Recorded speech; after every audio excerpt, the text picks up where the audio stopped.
congratulations. We were talking about the new record. How good does it feel to be talking about this record? Well, I don't think it's really sunk in that much yet. Because we've been working a lot right up until, for the last year, we finished the record. We were like halfway through the record this time last year. I came back from New York, and then all that stuff happened, and found myself, in jail, and then back in a detox, and from then onwards, it's been quite a trip, really. Does it? When you finish a record, how long does it take for you to kind of get some distance and really kind of be able to kind of evaluate it? Does it take a while? I've said this before, and it sounds kind of cliched, I guess, but to me, it's like, I paint a lot as well. I have painted a lot in the past, and something I want to start doing again.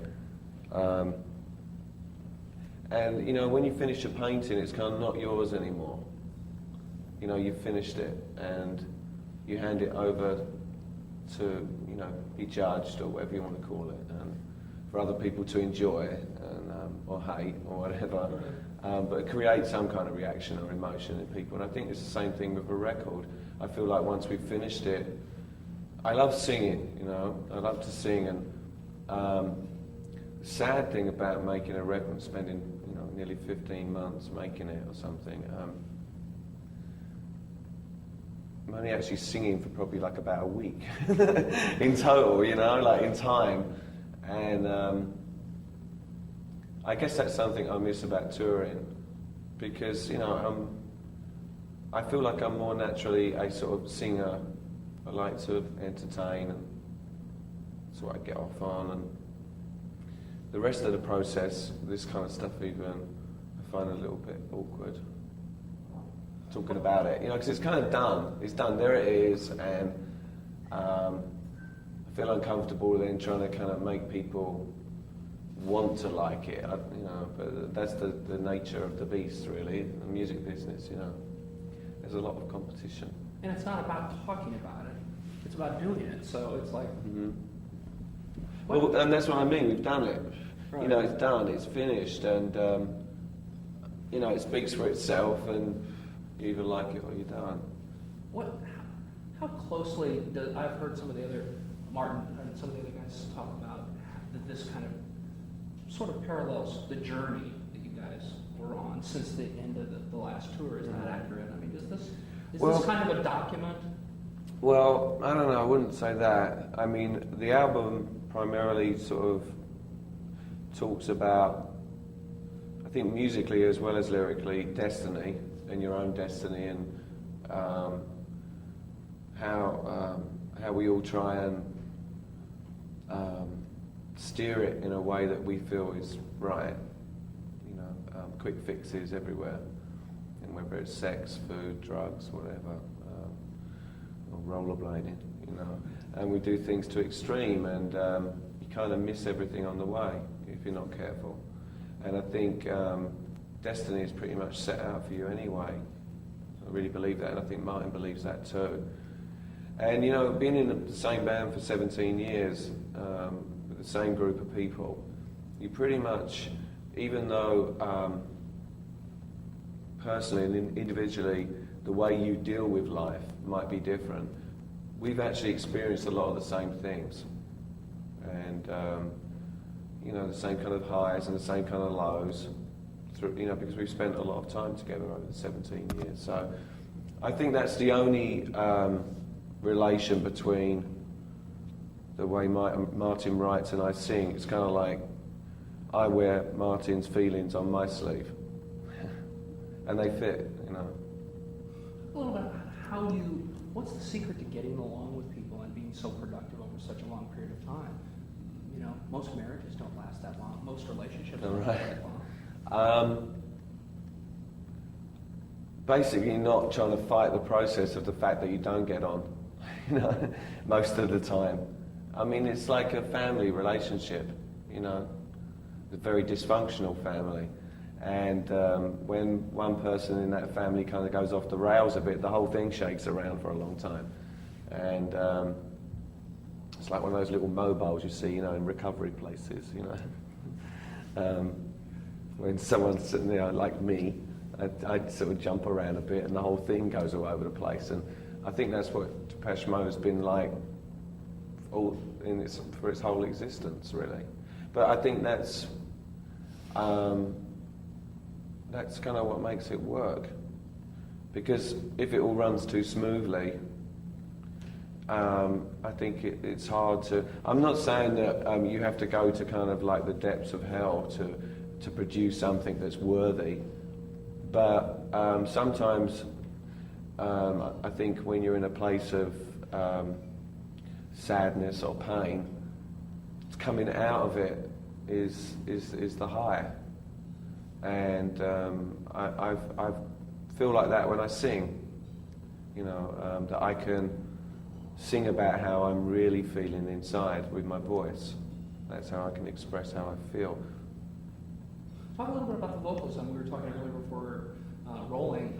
I just think the vocals are outstanding, really strong on this record. And talk a little bit about the vocal coach that you worked with. You alluded to that earlier. You never had a vocal. Have you ever had a vocal coach before? I did years and years ago, in about 1979, 80, something like that, and it was around the same time. I remember it was somewhere in London. There's this woman called Tana Debrett, and I used to show up for a lesson just after John Lydon had finished, and she was trying to teach him to sing too. And he used to sit in the corner of the room and just sulk. Malcolm McLaren would drop him off, and he would just sulk in the corner, and he wouldn't do a thing, and then Malcolm would come and pick him up, I guess he was bullied into it. And I felt a bit like that, and I got a bit scared that this woman was trying to turn me into something that I wasn't, or change the character of the way I sung.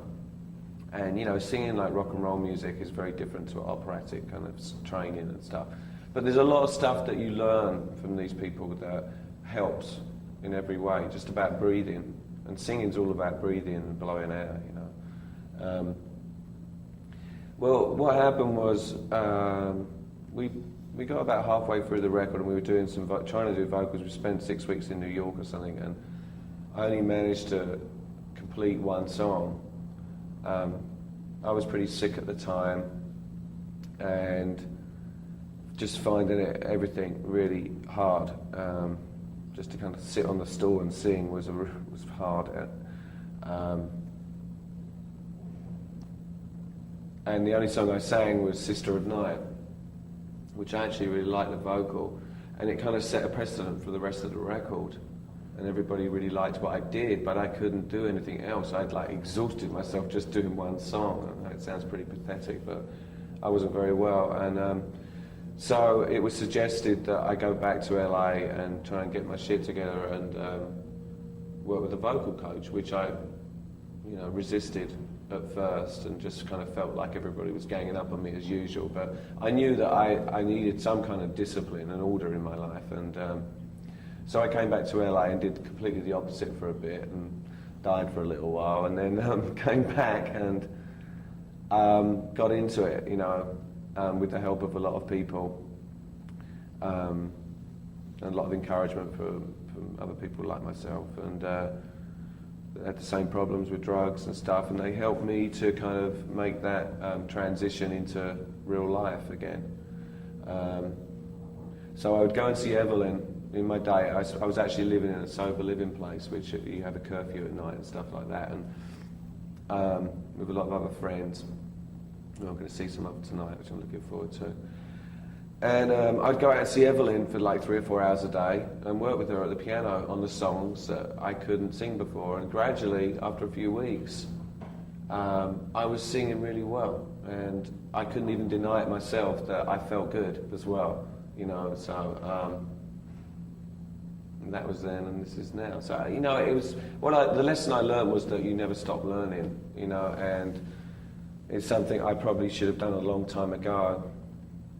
Is Evelyn going to be there tonight?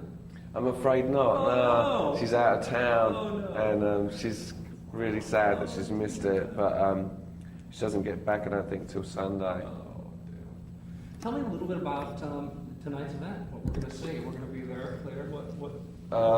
Well, it's a party, and we've done a similar thing in London for the record, like a record release party, and there's going to be quite a lot of fans there that have won tickets through various radio stations and stuff, and also a lot of friends and guests, and I guess altogether, like, I don't know, like 1,500, 2,000 people or something like that. So it'd be some party, and there's DJs and all that kind of stuff, and lots of strange-looking people walking around, and for people who are coming, this is their only chance to see you guys in these States this year, right? well, we're going to actually, we play like 5 songs as well, one old song and 4 songs from the record. And it's fun doing it, you know. I'm really looking forward to it. What? Tell me a little bit about the. Martin has talked about how close you guys came for the band. I'm not happy about doing this record. How happy are you to be? You're gonna perform these guys tonight. How good do you feel? I mean, you look great. You look like you're really. Thanks.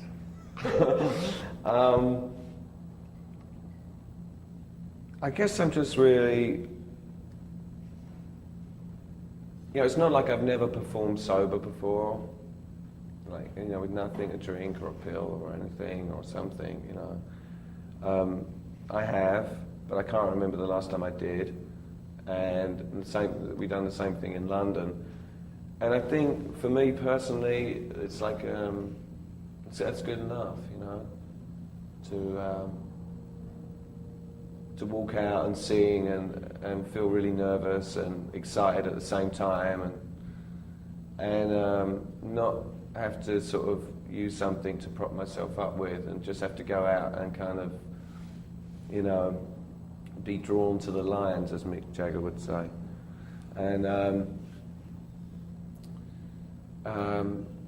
it's okay, it's like, I feel like I'm pretty happy. I'm just really, the thing that I'm most proud of at the moment is that I've managed to work at staying sober, to be honest. And I'm starting to feel so much more alive every day, I get a little bit of David back, and lost it somewhere. And I didn't think that was possible. I honestly didn't, being the sort of egotistic guy that I am, I thought I was different and I could handle it, What read reviews that have said that this record, Martin's even said that this is sonically this is the hardest record you guys have come up with. I don't know what he means by that, really. Hard, maybe he means hard in like the hardest that we managed to finish and make. I'd say it's the most soulful record that we've made. I've got to say, like, when I hear some of the songs, I get kind of goosebumps, A couple of the songs on the record, I think we really kind of hit the spot. How important is it for you that other artists cite the band as an influence and say that may be the reason they got into music? Is that important to you that the band's place in history is acknowledged?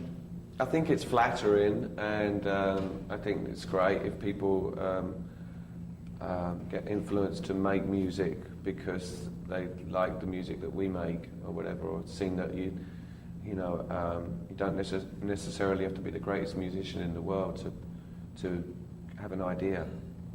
There's a lot of technology that you can use now to get your ideas onto a piece of tape. So I think that's nice, and I think we've influenced a lot of people like that. But as far as the kind of playing God thing, it doesn't sit very well. What advice do you give to young musicians who want to get into the business? And what kind of things do you tell them? How do you just have a good time and don't take it too seriously, and don't take yourself too seriously. It can be really dangerous. What gives you the most satisfaction out of being a musician? being part of something that makes people feel something, makes people think, and makes people have a feeling, emotions. And, I think music can really help you through bad times and good times as well. And I also think that it's one of the most honest ways to express yourself as a person, you know, as a human being, through music. It's a real kind of gift that's been given. Has the music business changed a lot since the band started? Do you see it? Is it fundamentally the same beast, just different stripes, or is it a different game? I would say it's way more aggressive, yeah, business-wise. I grew up listening to the Clash and the Pistols and the Banshees and the Damned and stuff like that. And when I was a young teenager, and so that kind of attitude was ingrained in me. And it's good while it lasts, but you have to, I guess, you know, one of the most irritating things about making music and being, you know, wanting a lot of people to hear it and trying to get it across to as many people as possible is that you have to play certain games. And sometimes it doesn't feel so good, you know. But I'd rather people were listening to us than the Spice Girls. Sorry. Okay. Last question. What are the plans for the rest of the year?